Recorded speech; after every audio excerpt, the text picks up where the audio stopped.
Wakey, wakey! Breaking news. The Bank of England is going to raise interest rates yet again for the 8th time today. And here's a thought. A lot of people are thinking that Andrew Bailey, the governor in the Bank of England, and his colleagues should perhaps be offered a free ride on SpaceX by Elon Musk to the moon, or maybe sent to the Australian outback, escorted by Matt Hancock, yeah? So the rates are going to go to probably 2.5% or even higher. It's frightening. And sources like Nationwide are predicting a 30% crash in the property market. Happily, these kind of predictions usually don't come true, but it is pretty frightening.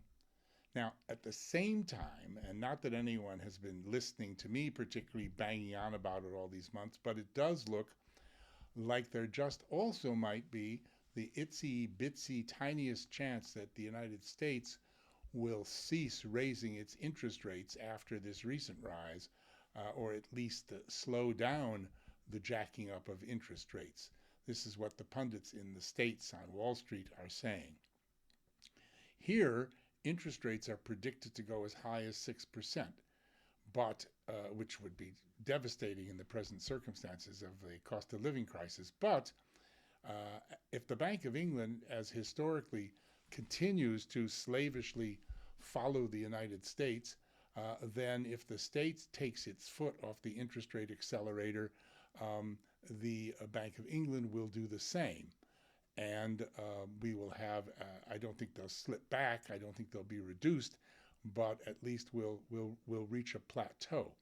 We've had 8 rises, as I said, in the last 12 months, starting at 0.1% to 2.25% today, and then they will go higher today. And it's just the wrong thing to do, as I have been banging on about over and over again. We have what's called cost push inflation. That is inflation that is caused by the price of materials and services and exacerbated by the Ukraine war and President Putin.